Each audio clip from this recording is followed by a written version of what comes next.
241 U.S. service members with a truck bombing in Beirut. They killed and maimed hundreds of American service members in Iraq, and this is just a small fraction of their blood-soaked record. Prior leaders have been too weak and ineffective to address this threat.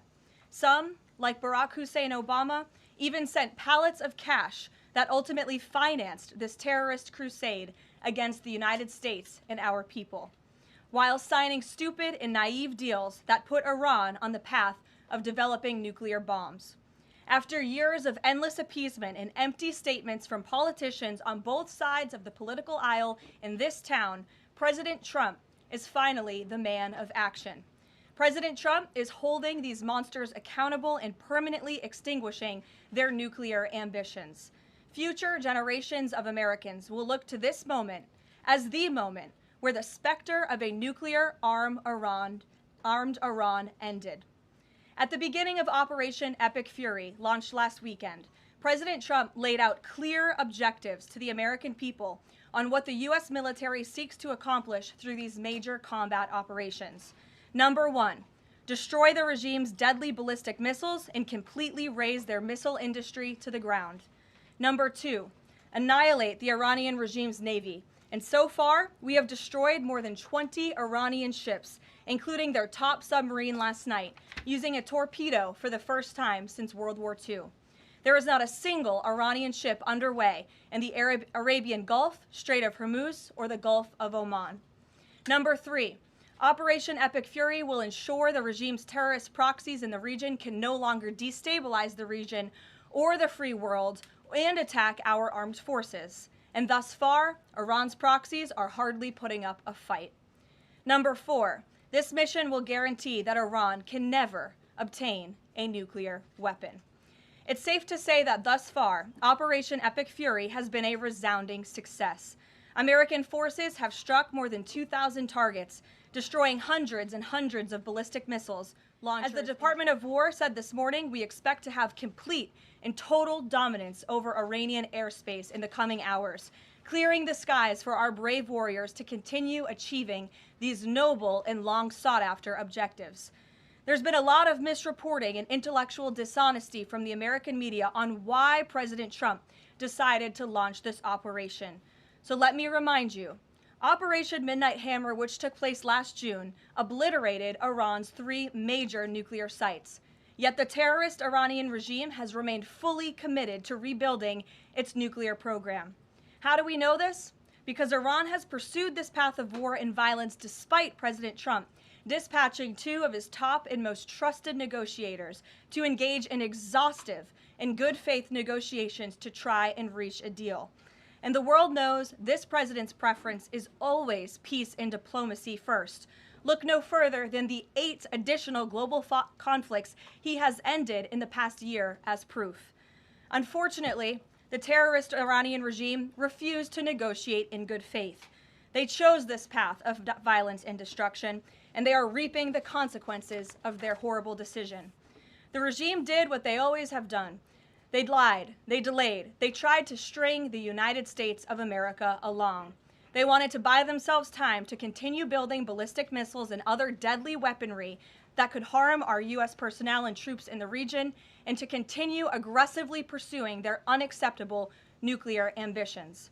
U.S. negotiators offered to lift crippling sanctions on Iran and even provide nuclear fuel to Iran at no cost to support a civil nuclear power program. They additionally had the opportunity to accept U.S. support as an investor in potential projects to develop peaceful nuclear energy together under a mutually agreed-upon framework. Yet in response, Iran would have to forfeit their enrichment capacity once and for all. But Iran rejected. They accepted none of these generous and unprecedented offers by the United States. Simply put, they refused to say yes to peace. And their refusal made clear that their #1 priority was building a nuclear weapon with which to threaten the United States of America. Again, the country they have been chanting death to for nearly 5 decades. Let me state this again clearly. Iran rejected the path of peace because the terrorists in charge of this regime wanted to build nuclear weapons to use against Americans and our allies.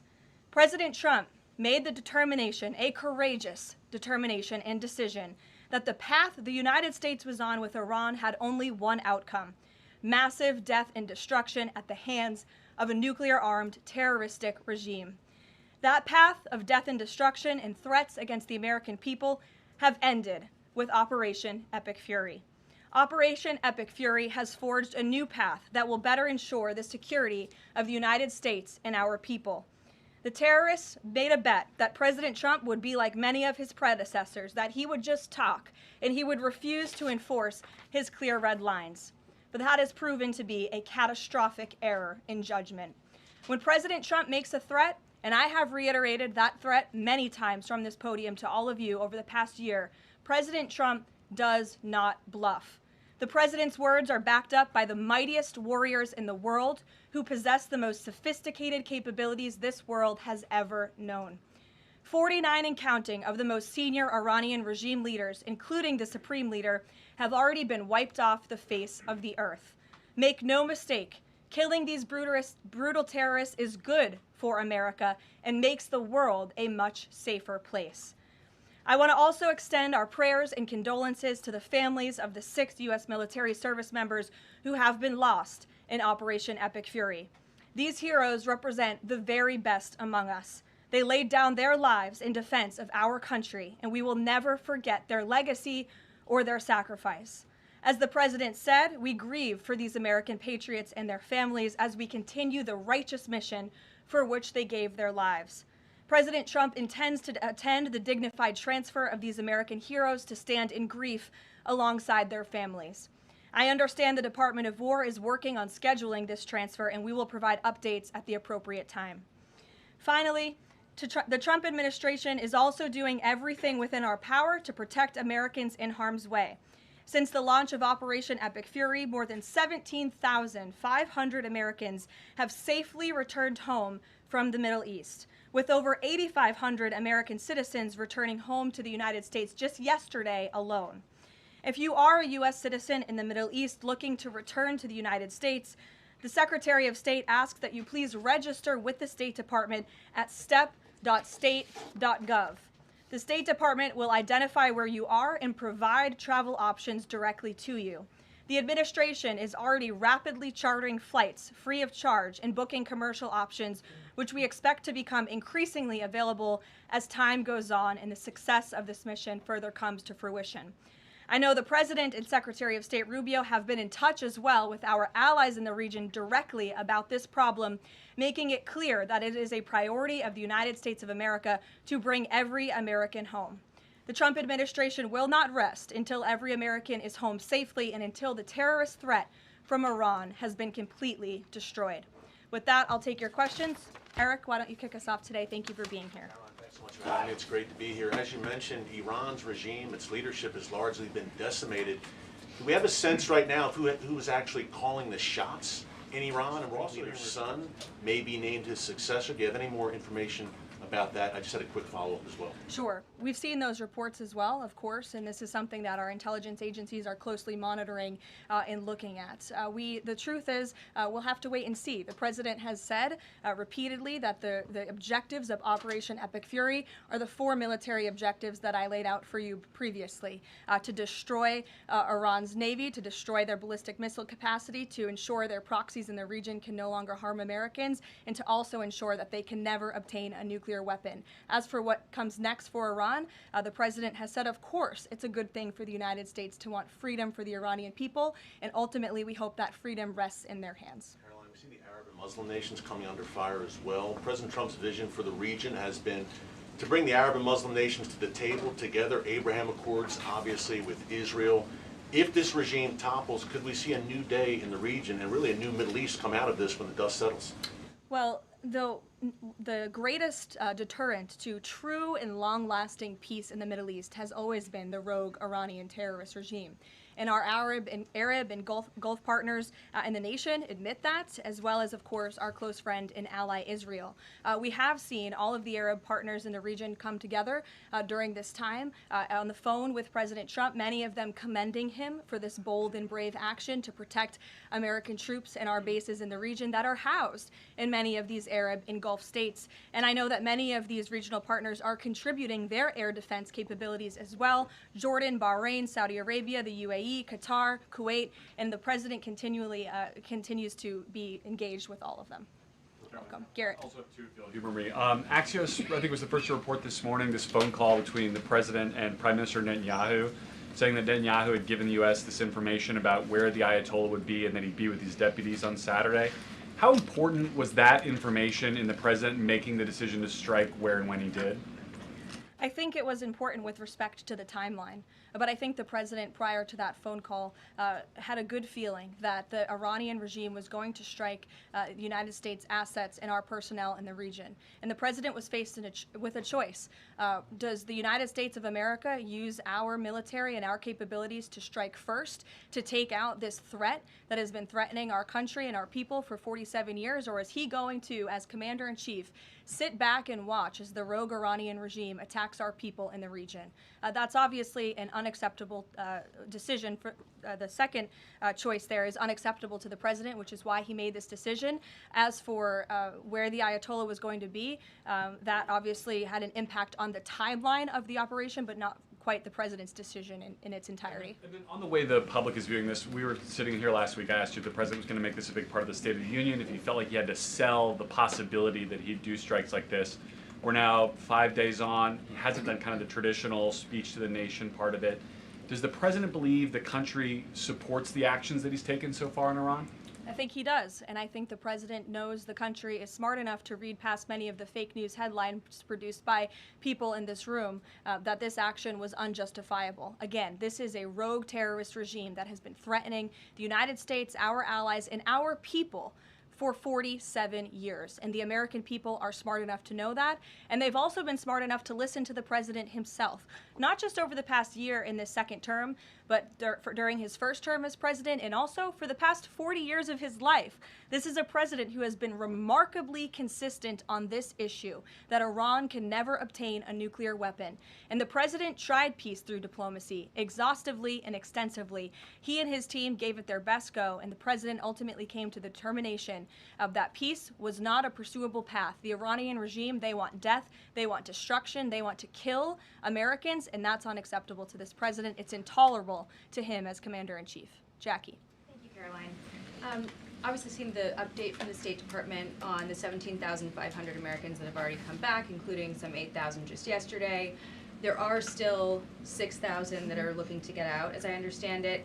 And just in the context of what you just told Garrett about the president's decision on a timeline, if he had decided to do this strike before receiving, the specific intelligence about the meeting on Saturday, should there have been more done in advance of the strikes to try to get those Americans in the region resources and information to get home before day 3 of the war?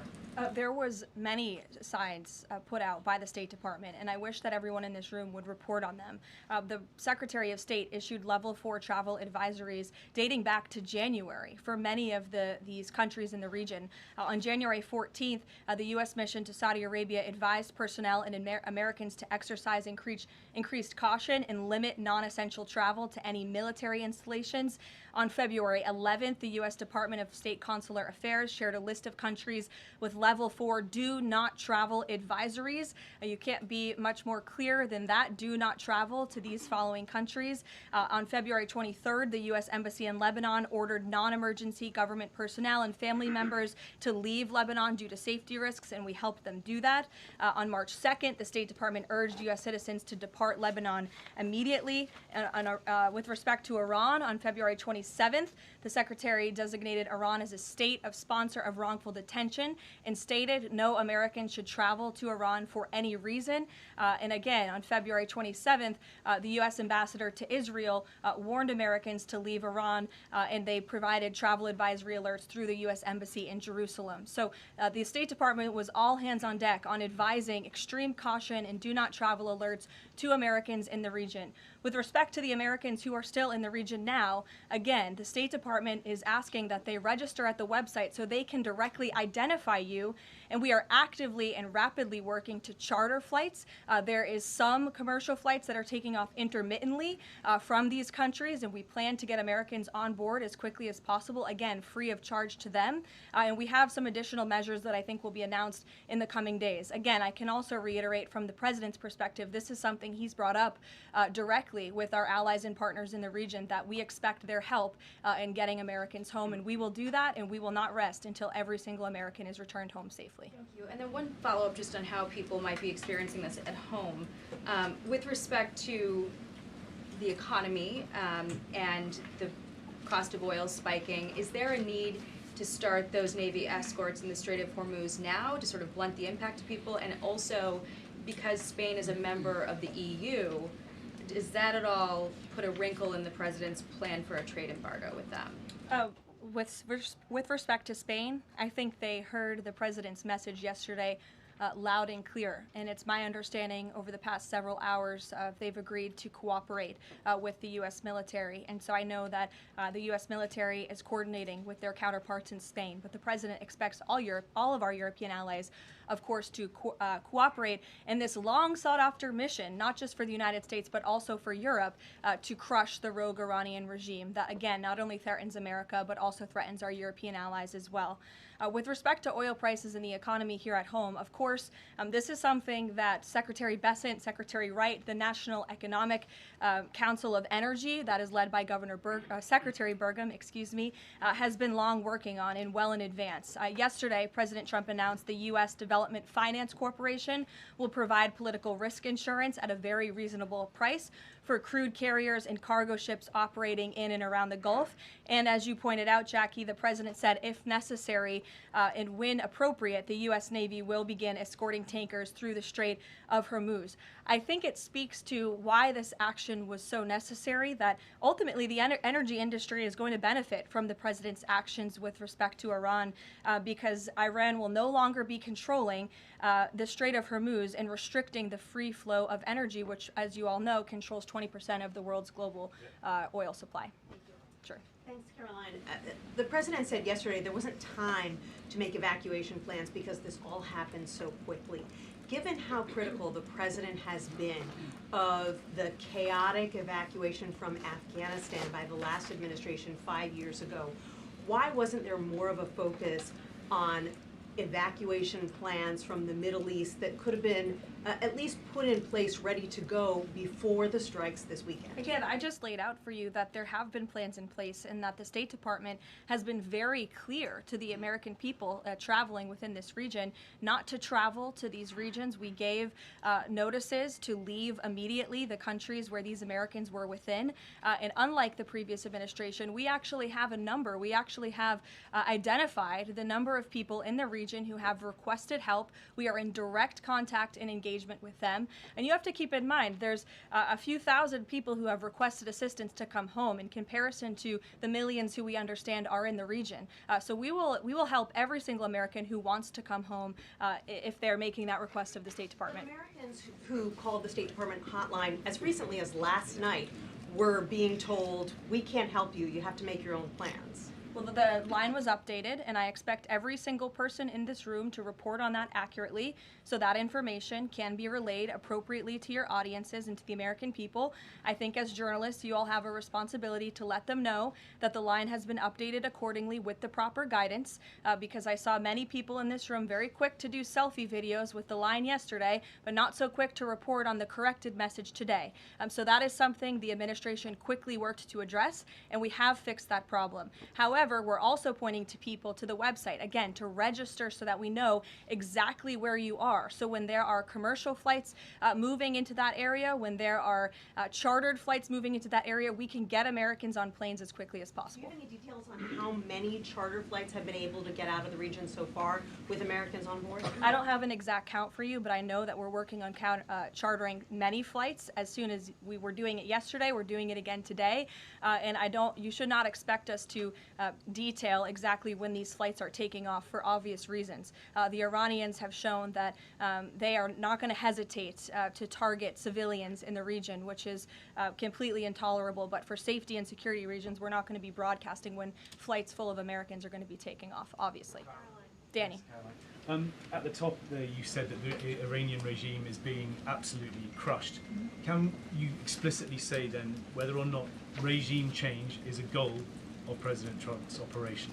The goals of this operation have been made very clear, Danny, and the president has said them in his speech when he launched this operation and released that video in the middle of the night to all of you and to the world.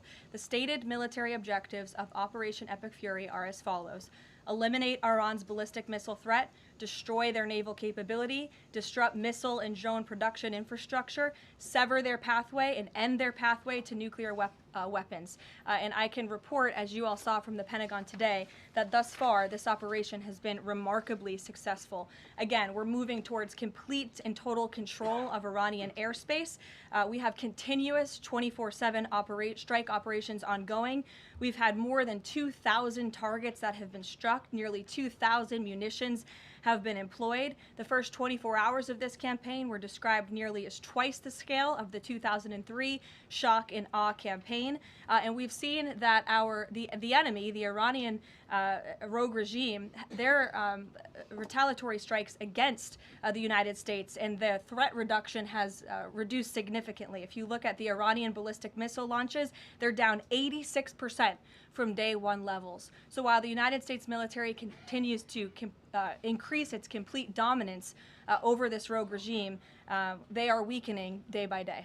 Regime change is not a phrase that you would want to use. Again, Operation Epic Fury, I just detailed the goals and objectives of this very quickly. But obviously, as the president has said numerous times, do we want to see Iran being led by a rogue terrorist regime? No, of course not. So any day the United States of America is taking out a terrorist is a good day for our country and a good day for our people.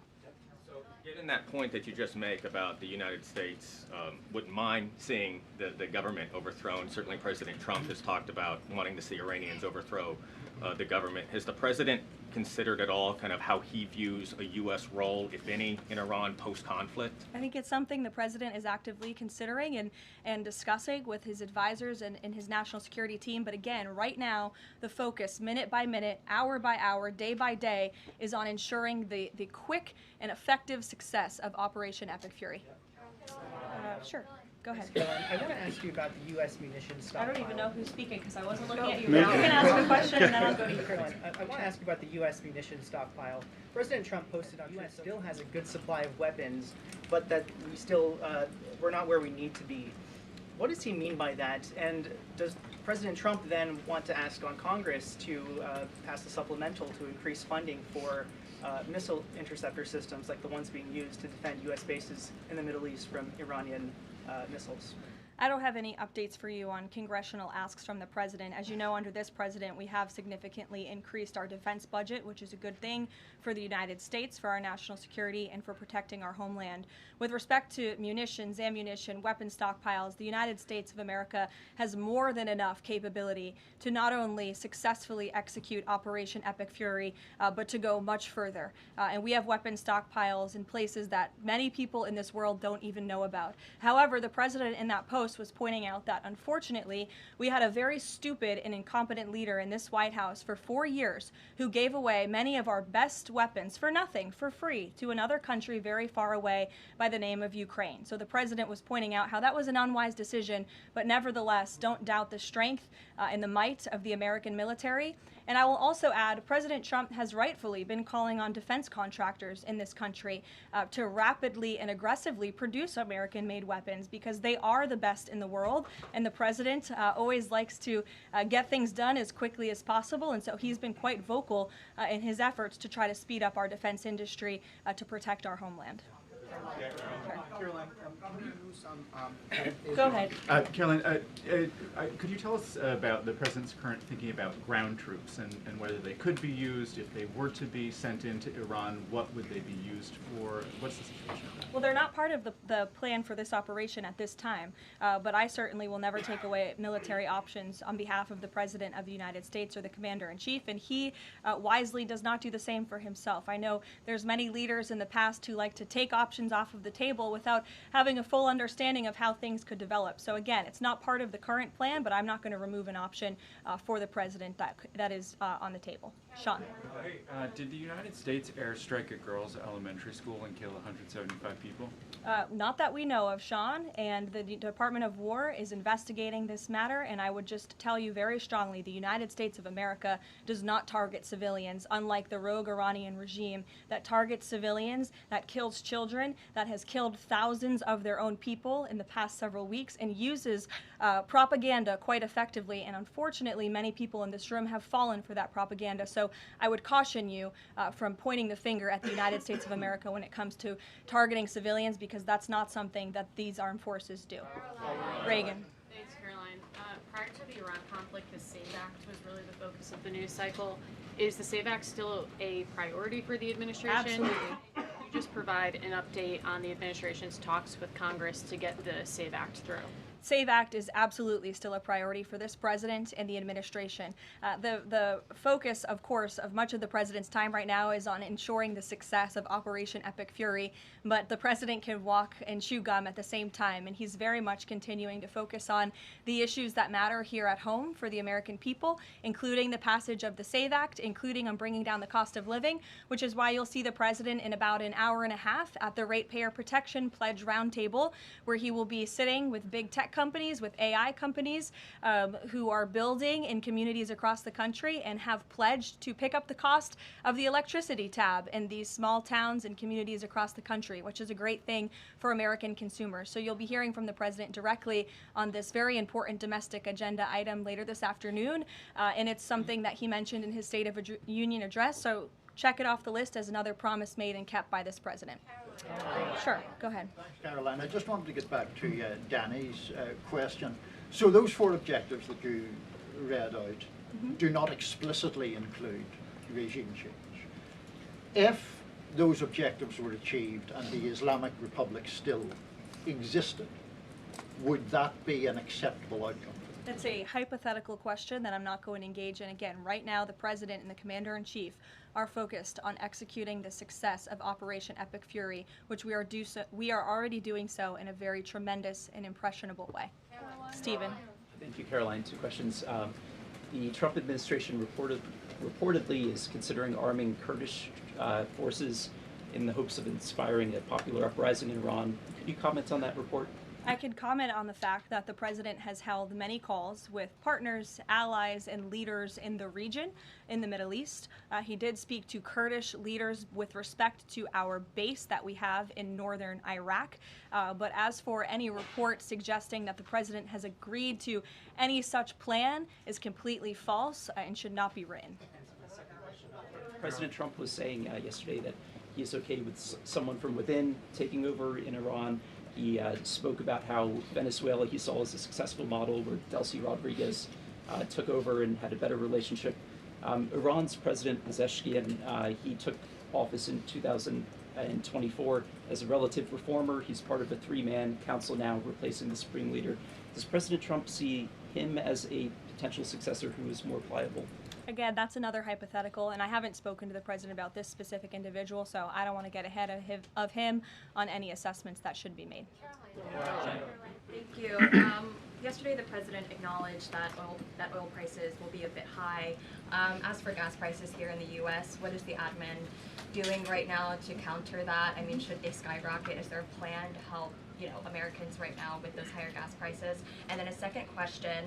On the rash that was on the president's neck, the White House physician said it was a preventative skin cream that he was using, but why is the president using this cream? What are they trying to prevent with this cream? To your second question, I don't have anything additional to add to the physician statement that we provided to all of you on those questions, but I know the statement said that the redness on the neck will dissipate within the next couple of weeks. To your first question about oil prices, thank God we have a president who has exuded American energy dominance over the past year, an administration that is wholeheartedly focused on keeping prices stable as best as we can. Of course, this operation is temporary to protect the homeland, but crude oil prices did fall yesterday. They remain stable today after the president announced steps to ensure the stability in global energy markets. Again, those include the DEC offering reasonably priced political risk insurance and the potential for the U.S. Navy to provide protection for the flow of energy through the Strait of Hormuz. It is the president's belief and his economic team's belief that the economy continues to be very strong, it's robust, and will be able to weather any of the temporary impacts of Operation Epic Fury. John. Thanks a lot, Caroline. Just to follow up to that, the timeline for making the Strait of Hormuz safe for oil tankers to transport their oil through the strait, what is that timeline, and what can the president do to speed up that timeline? I don't want to commit to a timeline, but certainly it's something that is being calculated actively by both the Department of War and the Department of Energy. They're working very closely. Both secretaries are in all of the briefings on this subject with the president, and this is, again, something they're monitoring, and if and when necessary, the United States Navy will provide assistance to escort oil tankers through the strait. Sure, in the blue. Thank you, Caroline. You're not in blue, Andrew. Go ahead. Yeah, thank you. Well, I guess you are, sort of. I'll go to you after. You had mentioned about the commercial aircraft being used for the evacuations. What about the use of military aircraft? Would that happen in conjunction with that or subsequent to? That is something that is definitely underway, and of course we're going to use that in conjunction. We want as many planes, whether they're chartered, commercial, or military, taking Americans out of the Middle East and returning them safely home. So yes. Andrew, go ahead. You're welcome. At the top of the briefing, you listed a long list of grievances against the Iranian government, going back to the takeover of the embassy in '79, barracks bombing in the 80s, etc. But no one from the administration has laid out the imminent threat that was supposed to be taken care of by this. And the rationales offered by, say, Secretary Rubio, the President's National Security Advisor, said that the threat was retaliation against American interests from Iran after Israeli strikes. The President says it was his own feeling that Iran was going to attack. Why is it that across the administration you can't say what the imminent threat against the United States was that required us to launch this? And also, Prime Minister Starmer told Parliament today that his reason that he didn't allow the use of British bases was that he was not satisfied that there was a lawful basis and a viable, thought-through plan. Was there an attempt to provide the UK government with a legal basis for these strikes and a viable, thought-through plan? To the first question, I completely reject the premise of your question. You have had the President of the United States, the Secretary of War, the Chairman of the Joint Chiefs, the Vice President of the United States, the Secretary of State, and now I am out here today to explain to you exactly what led the President to make the decision to launch Operation Epic Fury. And President Trump does not make these decisions in a vacuum. This decision to launch this operation was based on a cumulative effect of various direct threats that Iran posed to the United States of America, and the President's feeling based on fact that Iran does pose an imminent and direct threat to the United States of America, based on the fact that they are the world's leading state sponsor of terrorism, based on the fact that they were rapidly and aggressively building up their ballistic missile program to give themselves immunity within their country alongside their navy, so that inside their country they could continue to create nuclear weapons and nuclear bombs, which would, of course, pose a risk to Americans in the region and even Americans one day here at home. And then another point on this is the president found that through these extensive, exhaustive, failed negotiations with Iran, that they were hell-bent on death and destruction. So again, the president was not going to be just another president on a very long list who sat back and stood by and passed the buck of this direct threat to the next administration. The president had a feeling, again, based on fact, that Iran was going to strike the United States, was going to strike our assets in the region, and he made a determination to launch Operation Epic Fury based on all of those reasons. And I would like the media to actually report on all of them, rather than just picking sound bites from one person in this administration and saying, oh, they're contradicting the other person. No, again, these decisions are not made in a vacuum. They are made by the president's feeling that Iran was going to strike the United States and our assets in the region, and he was not going to sit back and watch that happen. The determination was made that the president was going to strike first alongside Israel, and that has obviously been proven to be the right decision and an effective one at that. Libby, go ahead. Thank you, Caroline. A two-part question for you here. First, has the president spoken with the family members of those U.S. service members that were killed? Second, given what you've outlined throughout this entire briefing, I mean, the United States has sunk a bunch of Navy ships. We've hit all of these targets. What can Americans expect the goal to be moving forward now that the U.S. has accomplished all of this? What is victory, given we've even taken out Iran's supreme leader? That was an explicit goal. Again, victory will be determined by the commander-in-chief once the goals and the objectives that we have repeatedly laid out are fully realized. Again, we just, in the next few hours, will be achieving that dominance over the skies, which means the United States military will be raining missiles and weapons down on Iran to hit these specific targets that have been identified as crucial to take out by the Department of War. Caroline. Sure, John. Thank you so much, Caroline. Has the U.S. posture changed in regard to a nuclear North Korea, given the latest strikes on Iran and the fact that the stated goal is to make sure that Iran is not a nuclear country? I don't have any change in position with respect to North Korea today. Thank you. A quick follow-up. There's been reports that Ali Khamenei's son has been elected as the next supreme leader. Does the administration think that he is a part of the same regime as his father? Would they like people in the country to rise up and get him out of power? There's reports he's been elected or that he's assuming to be elected. One of the likely options. Pardon me, what was that? That he's one of the likely options or that he has been elected. Okay, so we'll wait to confirm until someone actually is elected. Caitlin. You just mentioned that the president is going to attend the dignified transfer for these families. Given what Secretary Hegseth said this morning, is it the position of this administration that the press should not prominently cover the deaths of U.S. service members?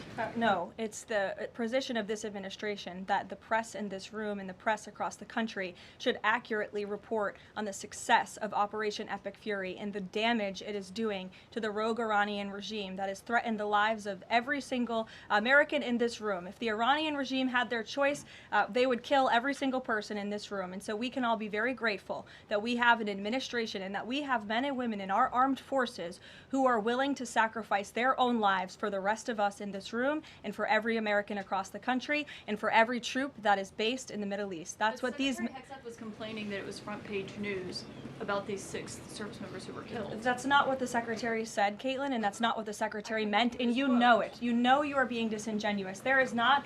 We've never had a Secretary of Defense. There were tragic things happen. It's front page news. I get it. The press only wants to make the president look bad. Yeah, As you know, we cover the deaths of U.S. service the- members under every president. The press does only want to make the president look bad. That's a fact. Especially you. No, listen to me. Especially you and especially CNN. And the Secretary of Defense cares deeply about our war fighters and our men and women in uniform. He travels all across this country to meet with them, to connect with them, and your network has hardly ever probably reported on that. You also had the chairman of the Joint Chiefs, Chairman Kane, who's a brave patriot, standing alongside the Secretary at the Pentagon this morning, again expressing his condolences to these families. And I just told you that the President of the United States will be attending their dignified transfer. So please, That's not making the president look bad. That's showcasing that. And we expect you to cover that as you should. We expect you to cover that as you should, Caitlin. But you and your network know that you take every single thing this administration says and tries to use it to make the president look bad. That is an objectable fact. I don't think covering troop deaths is trying to make the If you're trying to argue right now that CNN's overwhelming coverage is not negative of President Donald Trump, I think the American people would tend to agree, and your ratings would tend to disagree with that as well. Go ahead.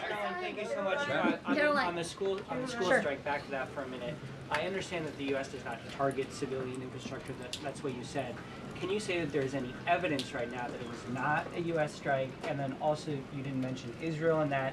Is there any assessment about Israel's potential likely, role in that, if at all? Again, the Department of War is currently investigating this matter, but again, I will reaffirm that the Department of War and the United States Armed Forces do not target civilians, as does the Iranian regime, who kill